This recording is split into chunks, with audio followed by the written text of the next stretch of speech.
Hello everyone, welcome back to my channel school of science. मेरा नाम नितिन लूथरा है। मैं क्लासेस 9 10 के लिए साइंस लेता हूं एंड क्लासेस 11 12 जेई नीट के बच्चों के लिए केमिस्ट्री लेता हूं। मैं पिछले 21 सालों से एजुकेशन इंडस्ट्री के अंदर हूं और मैंने बहुत सारे बच्चों को पढ़ाया है और मैं चाहता हूं कि मैं आप बच्चों को जो अब आप किस क्लासेस के अंदर हैं, कुछ बच्चे जो बड़ी क्लासेस में आने वाले हैं, उनको भी मैं अच्छे से अच्छी कोचिंग प्रोवाइड कर सकूं। मैंने बहुत सारे स्कूल्स के अंदर बहुत टाइप के लेक्चर्स ले रखे हैं, ना ही सिर्फ सब्जेक्ट से रिलेटेड या टॉपिक से रिलेटेड लाइक सब्जेक्ट कैंप, उसके अलावा मैंने time management, expectation management, career counselling, stream selection, crack the board जैसे सेशंस भी बहुत सारे स्कूल्स के अंदर लिए हुए हैं। आपके लिए भी मैं ये सेशंस की सारे तैयार करूंगा और जैसे ही जब तैयार हो जाए तो इनको देखना मत भूलिएगा। आज हम बात कर रहे हैं हम क्लास 10th का एक बहुत ही इंपॉर्टेंट चैप्टर जिसका नाम है कार्बन एंड इट्स कंपाउंड्स। इसके पहले के लेक्चर्स में आप पहले से ही अपलोड कर चुका हूं, लेकिन मैं चाहता हूं कि आप उनको ज़रूर एक बार गो थ्रू कर लीजिएगा, क्योंकि जब तक आप वो लेक्चर नहीं देखेंगे आपको इस लेक्चर में काफ़ी कुछ समझ में नहीं आएगा। तो हम शुरुआत करते हैं एक नए टॉपिक के साथ जिसका नाम है ऑर्गेनिक कंपाउंड्स। वो कंपाउंड्स कार्बन के जो हमें ऑर्गेनिक मैटर से मिलते हैं, हमें लिविंग मैटर से मिलते हैं डायरेक्टली, या कुछ कंपाउंड जो हम उनसे इनडायरेक्टली ऑब्टेन करते हैं, उन कंपाउंड्स को हम क्या कहते हैं? Organic compounds.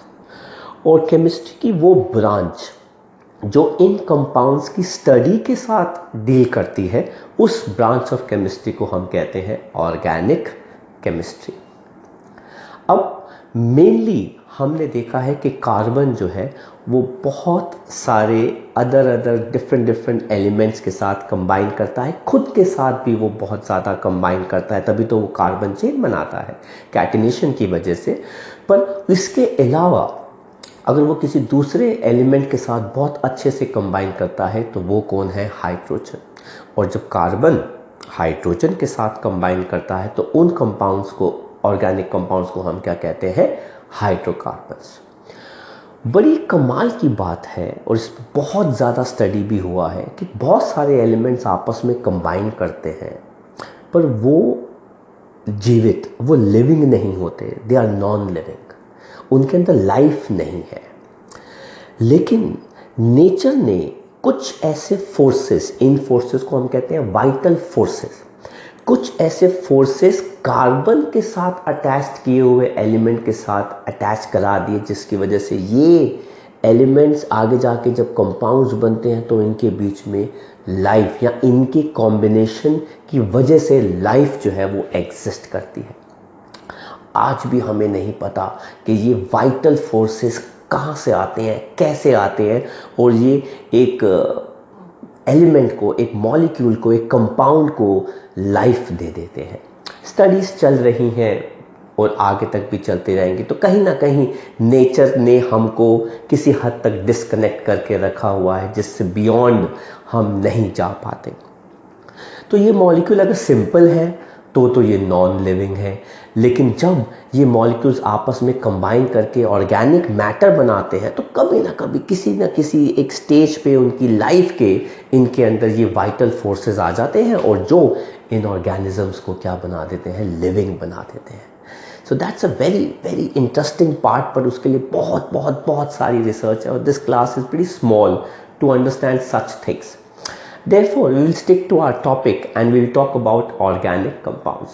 कंपाउंड्स जो हमें ऑर्गेनिक मैटर से, जो हमें लिविंग ऑर्गेनिज्म से मिलते हैं, मोस्ट ऑफ देम डायरेक्टली मिलते हैं, कुछ हमें इनडायरेक्टली मिलते हैं, इनको हम क्या कहते हैं? Organic compounds. मेनली ये कार्बन के होते हैं। और मैं आपको ये भी बता दूं कि ऑर्गेनिक केमिस्ट्री में कुछ ऐसे कंपाउंड्स हैं कार्बन के ही जो हम इसमें स्टडी नहीं करते, जैसे carbon monoxide, carbon dioxide, bicarbonates,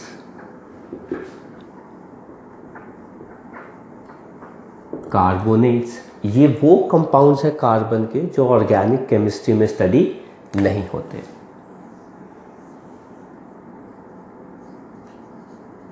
compounds of carbon but not studied in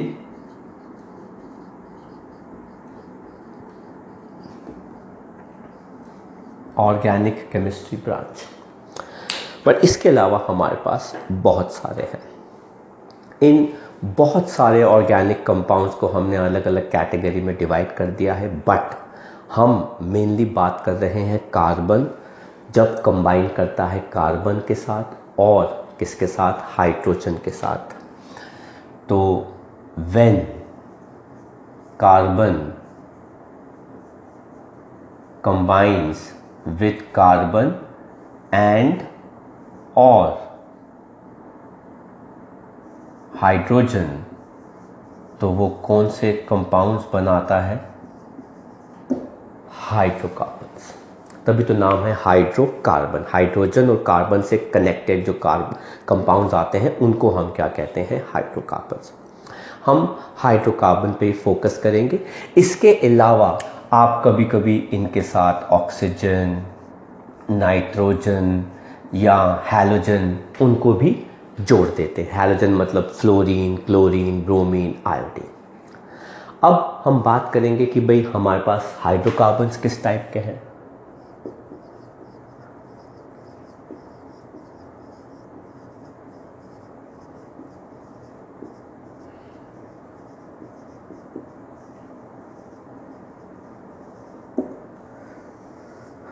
तो ये जो हमारे पास टाइप्स हैं, इसमें हमारे पास 3 कैटेगरी आती हैं। First, saturated hydrocarbons. Second category हमारी आती है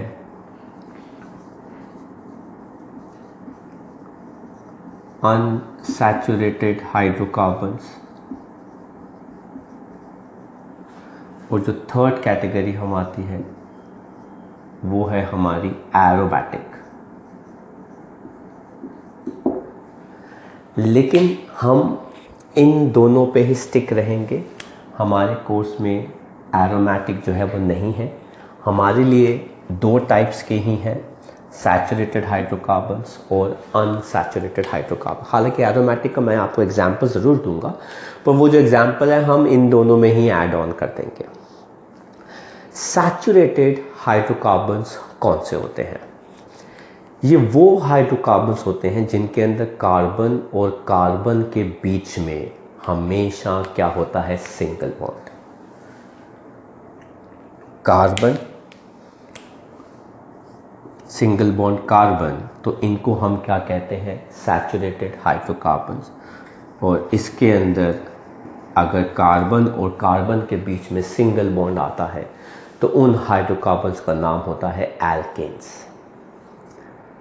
लेकिन अगर पूरी चेन के अंदर कहीं पर भी कार्बन और कार्बन के बीच में अगर एक भी डबल बॉन्ड आ गया, एक भी, तो वो अनसैचुरेटेड होते हैं और इनको हम किस नाम से जानते हैं, एल्कीन्स। एंड अगर कार्बन और कार्बन के बीच में ट्रिपल बॉन्ड आ गया तो हम उनको किस नाम से जानते हैं, एल्काइन्स। तो सैचुरेटेड हाइड्रोकार्बन्स वो होते हैं जिनके अंदर कार्बन और कार्बन के बीच में सिंगल बॉन्ड आता है, एग्जाम्पल एल्केन्स। अनसैचुरेटेड हाइड्रोकार्बन्स वो होते हैं जिनके अंदर कार्बन और कार्बन के बीच में डबल बॉन्ड भी आ सकता है, एक या एक से ज़्यादा, या फिर ट्रिपल बॉन्ड भी आ सकता है, एक या एक से ज़्यादा। अगर तो डबल बॉन्ड आता है कार्बन और कार्बन के बीच में तो उन्हें कहते हैं एल्कीन्स, और अगर कार्बन और कार्बन के बीच में ट्रिपल बॉन्ड आता है तो उनको हम क्या कहते हैं, एल्काइन्स।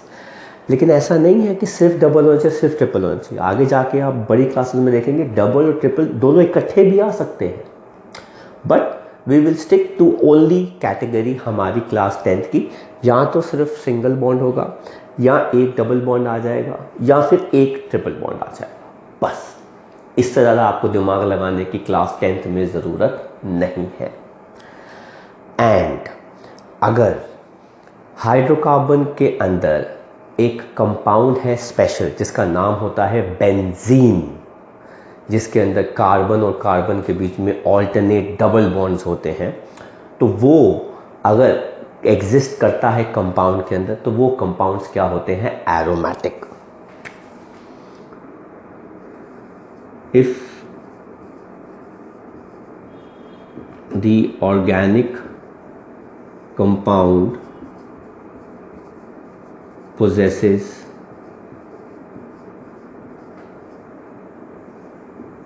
Benzene ring. अब बेंजीन का फॉर्मूला होता है C6H6 और इसके अंदर 6 कार्बन होते हैं और ऑल्टरनेट डबल बॉन्ड आता है। और जैसा कि आप जानते हैं कि हर कार्बन के साथ 4 बॉन्ड होते हैं, तो वैलेंसी को सेटिस्फाई करने के लिए हमने एक एक हाइड्रोजन जोड़ दिया। इसको हम सिंपल तरीके से ऐसे भी लिखते हैं, या फिर आप दूसरी साइड पे भी दिखा सकते हो, कोई फर्क नहीं पड़ता। तो अगर किसी ऑर्गेनिक कंपाउंड के पास बेंजीन रिंग है तो उसको हम एरोमेटिक की कैटेगरी में स्टडी करते हैं। बट मैं थोड़ी देर में, सिंस हमारे कोर्स में एरोमेटिक नहीं है, तो मैं थोड़ी देर में बेंजीन को भी इन्हीं में ले आऊँगा। इनफैक्ट इसको भी हम अनसैचुरेटेड की कैटेगरी में ही पढ़ लेते हैं, जो टेक्निकली सही नहीं होता, बट इट्स ओके। तो हाइड्रोकार्बन हमारे पास टेक्निकली 2 टाइप के हैं, सैचुरेटेड, अनसैचुरेटेड। वैसे 3 टाइप के हो गए, सैचुरेटेड, अनसैचुरेटेड एंड एरोमेटिक हो गए। सबके मैंने एग्जांपल बता दिए। एल्केन्स यहाँ पर आते हैं, अनसैचुरेटेड में एल्कीन्स और एल्काइंस आते हैं, और एरोमेटिक में बेंजीन और उसके रिश्तेदार या फिर उसके derivatives, benzene and it's derivatives, वो इसके अंदर आते हैं। बट अगर हम इन दोनों को के ऊपर स्टक रहें तो हमने देखा है कि ये जो होते हैं ये लेस रिएक्टिव होते हैं, लेकिन ये जो होते हैं ये मोर रिएक्टिव होते हैं, बिकॉज इन अ डबल और a triple bond one of the bond is weak। तो इनके पास जो डबल बॉन्ड है, इनके पास जो ट्रिपल बॉन्ड है, उसमें से एक जो बॉन्ड होता है वो कमज़ोर होता है, वीक होता है, जल्दी ब्रेक कर जाता है। इस वजह से अनसैचुरेटेड जो होते हैं वो ज़्यादा रिएक्टिव होते हैं, पर सैचुरेटेड जो होते हैं उनके अंदर ऐसा वीक बॉन्ड नहीं होता, उनके अंदर सारे सिंगल बॉन्ड होते हैं। सिंगल बॉन्ड थोड़ा सा ताकतवर होता है, इतनी आसानी से ब्रेक नहीं होता। इनके नाम होते हैं पर हम उन नाम को नहीं पढ़ेंगे, वो बड़ी क्लासेस में नाम लिए जाते हैं। सिंगल बॉन्ड वाला जो स्ट्रॉन्ग बॉन्ड होता है वो सिग्मा होता है, और वीक बॉन्ड जो होता है वो क्या होता है? पाई बॉन्ड होता है। अब मैं आपसे शेयर कर लेता हूँ, मुझे कोई प्रॉब्लम नहीं है इस चीज़ को बताने में। हम इसको यहाँ पे कैटेगराइज कर लेते हैं। सिंगल बॉन्ड जो होता है उसको हम कहते हैं सिग्मा बॉन्ड, जो क्या होता है? स्ट्रॉन्ग। लेकिन जो डबल बॉन्ड होता है उसमें एक सिग्मा होता है जो स्ट्रॉन्ग होता है, एक होता है पाई बॉन्ड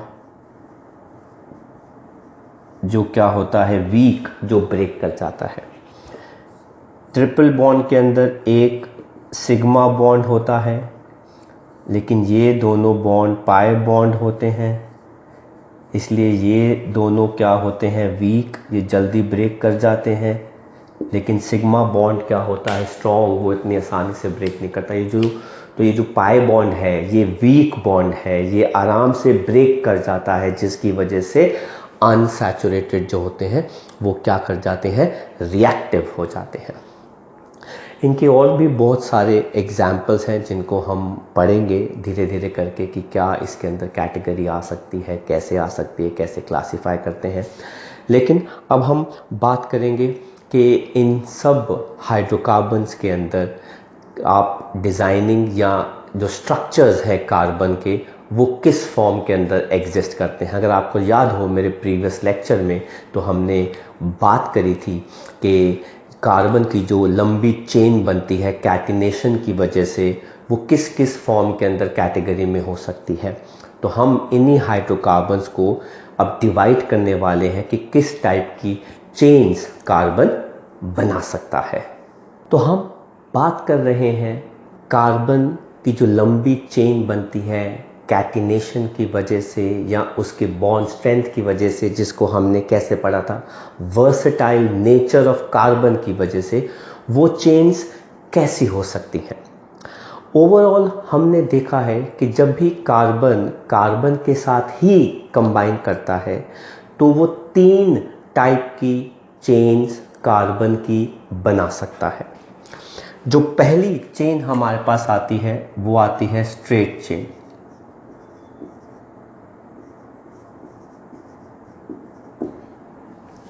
जो दूसरी चेन हमारे पास आती है वो आती है ब्रांच्ड चेन।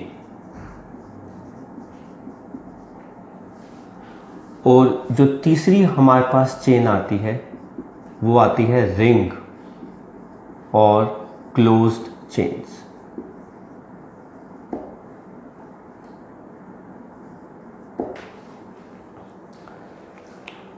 तो अगर हम कैसे आइडेंटिफाई करेंगे कि सर ये चेन क्लोज्ड है कि ब्रांच्ड है कि सो ऑन। अगर आप देखते हैं कि एक कार्बन के साथ आगे जाके एक ही कार्बन अटैच्ड है, अगर आप ऐसे जा रहे हैं या कैसे भी जा रहे हैं, आप आगे जा रहे हैं, अगर आगे जाकर एक कार्बन के बाद एक ही कार्बन अटैच्ड है, आप फिर आगे गए और एक ही कार्बन अटैच्ड है, आप फिर आगे गए एक ही कार्बन अटैच्ड है, आप फिर आगे गए एक ही कार्बन अटैच्ड है, तो इसको कहते हैं स्ट्रेट चेन। दोबारा बताता हूं मैं एक और एग्जांपल लेके। आप इस कार्बन के बाद आगे देख रहे हैं एक ही कार्बन अटैच्ड है, आप फिर आगे देख रहे हैं एक ही कार्बन अटैच्ड है, आप फिर आगे देख रहे हैं एक ही कार्बन अटैच्ड है, आप फिर आगे देख रहे हैं एक ही कार्बन अटैच्ड है, आप फिर आगे देख रहे हैं एक ही कार्बन अटैच्ड है, आप फिर आगे देख रहे हैं एक ही कार्बन अटैच्ड है। इसे कहते हैं स्ट्रेट चेन। तो जैसे जैसे आप आगे जाते जा रहे हैं सिर्फ एक ही कार्बन आपको मिलता जा रहा है, उसे कहते हैं स्ट्रेट चेन। अब सर ये तो स्ट्रेट नहीं हुआ, ये तो नीचे आ गया, उससे क्या फर्क पड़ता है? कोई भी कार्बन के बाद कहीं भी अटैच दो, ऊपर अटैच दो, नीचे अटैच दो, सर फिर तो हम वापस क्यों जाएंगे? हम जब आगे बढ़ रहे हैं तो हम वापस क्यों जाएंगे? आप ये तो नहीं कह रहे कि सर देखो इस कार्बन के यहाँ पे भी अटैच्ड है, ये भी अटैच्ड है। आप तो एक डायरेक्शन में जाओगे ना, यहाँ तो इधर जाओ, यहाँ फिर इधर जाओ। आप जब घर से बाहर निकलते हो तो आप अलग अलग थोड़े चले जाते हो। आप घर से स्कूल के लिए निकले तो ये थोड़ा है कि आप स्कूल भी जा रहे हो, आप फ्रेंड के घर भी जा रहे हो, ऐसा पॉसिबल नहीं है ना। आप अकेले एक ही जगह जा सकते हो, ऐसे ही चेन भी एक ही जगह जाती है। अब आप यहां से शुरू होके ऐसे चले जाओ या फिर ऐसे शुरू होके ऐसे चले जाओ। सर मैं अगर ऐसे जाके ऐसे चला जाऊं, आप नहीं जा सकते क्योंकि बीच में कुछ भी नहीं है, तो आप वहां नहीं जा सकते। तो मेरा ये कहने का सिंपल है तात्पर्य, रीजन, वजह कि अगर मैं आगे बढ़ रहा हूं, चाहे मैं ऐसे बढ़ूं चाहे मैं ऐसे बढ़ूं, कार्बन के बाद आगे जाके कार्बन होना चाहिए। कोई और एटम है तो मैं चेन में नहीं गिरूंगा उसको, कार्बन के अलावा कोई और एटम है वो चेन में नहीं आएगा, कार्बन ही चेन में आना चाहिए। आप आगे गए तो वो कार्बन है तो वो चेन में आएगा, फिर उसके बाद आगे गए तो एक ही कार्बन आ गया, वो चेन में आ गया। तो सर फिर ब्रांच का मतलब क्या होता है? जरा ये देखो, आप कार्बन के बाद आगे गए एक कार्बन आया, इसके बाद आप आगे गए एक कार्बन आया, इसके बाद जब आप आगे गए तो 2 अलग अलग कार्बन आ गए। अब यहां पे आप यहां से ऐसे जा रहे हो, अब यहां से ऐसे जाते जाते जब आप यहां पहुंचे, अब आप यहां भी जा सकते हो यहां भी जा सकते हो, तो 2 रास्ते हो गए, इसे कहते हैं ब्रांच, है ना। तो 2 वेज कट गए ना, उसे क्या कहते हैं? ब्रांच कहते हैं। जब आप किसी रोड पे जा रहे होते हो, आगे जाके 2 रास्ते आ जाते हैं, इधर जाओगे या इधर जाओगे, ये तो आपकी चॉइस है। आप जा तो किसी एक जगह सकते हो ना, पर ये जो ऐसे कट जाता है इसे कहते हैं ब्रांच। पेड़ होता है, पेड़ ऐसे जा रहा होता है, आगे जाके फिर वो कट जाता है ऐसे, तो वो क्या होती है जो सीधी निकल आती है ऐसे, उसे क्या कहते हैं, ब्रांचेस। तो ये क्या है, ब्रांच है। अब आप जितनी मर्जी जैसे मर्जी ब्रांच बनाओ, हमें उससे कोई फर्क नहीं पड़ता, एक ऐसे गई एक ऐसे गई, ये ऊपर भी आ गया ये नीचे भी आ गया, एक ऐसी होगी, ये भी ब्रांच है। क्यों?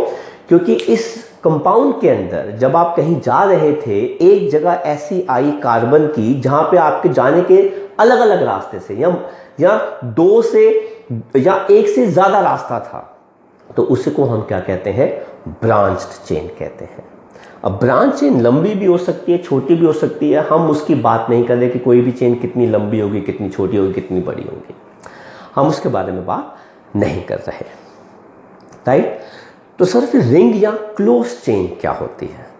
जब जितनी भी कार्बन हो, आप घूम फिर के जहां से शुरू हो आप वहीं पे आ जाओ, उसे कहते हैं क्लोज या फिर रिंग चेन। मिनिमम 3 कार्बन होने चाहिए एक क्लोज्ड चेन बनाने के लिए।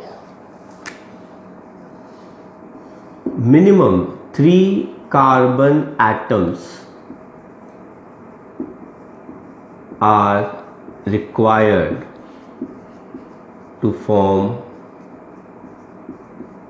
a closed chain। अब ये देखो, ये रहा, तो मैंने देखो 3 कार्बन को चेन में बंद कर दिया, 1 2 3, तो एक क्लोज चेन हो गया। मैं 4 भी ले सकता हूं, ये क्लोज चेन हो गया। मैं 5 भी ले सकता हूं, क्लोज चेन हो गया। मैं 6 भी ले सकता हूं, ये क्लोज चेन होगी। और जो हमने बेंजीन लिया था, इसको आप ऐसे लिखो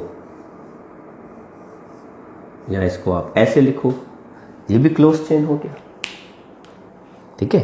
अब आप अगर चाहो तो इसी को आप ऐसे भी ड्रॉ कर सकते हो, इसको आप ऐसे भी ड्रॉ कर सकते हो। इनको हम कहते हैं बॉन्ड लाइन स्ट्रक्चर्स, राइट। ये थोड़े छोटे होते हैं तो आराम से आप ड्रॉ कर सकते हो। 5 कार्बन के लिए आप ऐसे ड्रॉ कर लें, 6 कार्बन के लिए आप ऐसे ड्रॉ कर लेंगे, और वो बेंजीन आ गया, वो हमने यहां पे लिख दिया। और हम जानते हैं कि हर कार्बन के कुल मिलाकर 4 बॉन्ड्स होते हैं, जो मैंने लास्ट क्लास में आपको बताया था। अब नॉर्मली कार्बन के जो 4 तरीके हैं बॉन्ड बनाने के, चारों सिंगल हो सकते हैं, 2 सिंगल 1 डबल हो सकता है, दोनों डबल हो सकते हैं, 1 सिंगल और 1 ट्रिपल हो सकता है। और हर कार्बन के आपको 4 बॉन्ड बनाने हैं। अब ये एक सिंपल वे है। अगर आप इस कंपाउंड्स के अंदर हाइड्रोजन ऐड करोगे, थोड़े से डिफिकल्ट हो जाते हैं, स्ट्रक्चर बहुत बड़ा बड़ा लगता है, ओ माय गॉड ये क्या हो गया। But always check hydrogen atom, stay focus on carbon and carbon की चेन। आई रिपीट, आपका फोकस कार्बन और कार्बन की चेन पे होना चाहिए। हाइड्रोजन एटम इतने इंपॉर्टेंट नहीं होते, वो तो हम इसलिए अटैच करते हैं ताकि हम कार्बन की वैलेंसी को सेटिस्फाई कर सकें, अदरवाइज ऐसी कोई ज़रूरत नहीं है। अब जैसे देख लो, इस कंपाउंड के अंदर इस कार्बन के कितने बॉन्ड बन रहे हैं? 2, एक ये रहा, एक ये रहा। बचे कितने बॉन्ड? 2। 4 में से 2 रह गए, 2 बच गए, तो आप 2 हाइड्रोजन लगा दो, इसके साथ भी 2 हाइड्रोजन लगा दो, इसके साथ भी 2 हाइड्रोजन लगा दो, जैसे मर्जी लगाओ, कोई फर्क नहीं पड़ता।